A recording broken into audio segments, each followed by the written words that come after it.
فوز بشق الانفس قدام بلد الوليد وخساره قدام فياريال في ملعب السيراميكا. ايه اللي بيحصل لريال مدريد؟ خليني اقول لك ايه الكوارث اللي بتحصل لريال مدريد الفتره الاخيره واللي بيعانوا منها من اول الموسم وهيفضلوا يعانوا منها طول الموسم بسبب الموسم الجبار اللي قدموه الموسم اللي فات، الا لو تم تدعيم صفوف ريال مدريد في الانتقالات الشتويه الحاليه بلاعيبه تقدر ان هي تعوض المجهود البدني اللي بذلته التشكيله الموجوده حاليا في ريال مدريد. خساره ريال مدريد النهارده ضد فيا ريال المفروض تحرك اهم اتنين في مدريد حاليا، وهم فلورنتينو بريز وكارلو انشيلوتي. طب بريز المفروض يتحرك يعمل ايه؟ بريز طبعا شايف ان الفريق منهك بدنيا حرفيا بعد الموسم الجبار اللي قدموه الموسم اللي فات، ولازم يتم تدعيم صفوف ريال مدريد بمعنى الكلمه.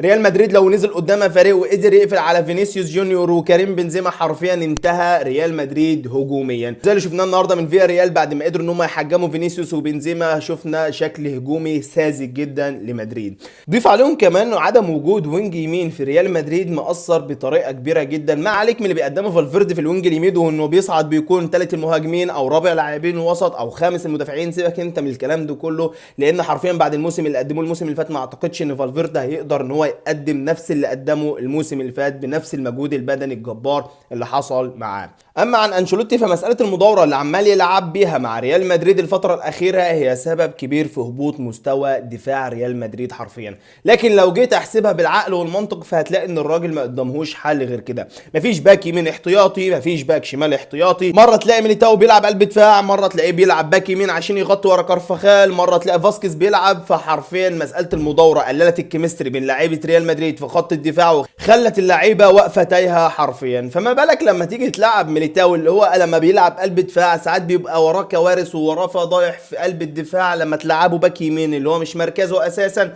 فانت خسران باك يمين، زائد انك خسران باك يمين مهم في الهجوم. يعني انت خسران الجبهه اليمين كلها، زائد انك ما عندكش وينج يمين كمان. فزي ما قلت لك ان كارلو انشيلوتي مجبر على اللي هو فيه حاليا لانه ما قدمهوش اي حل تاني.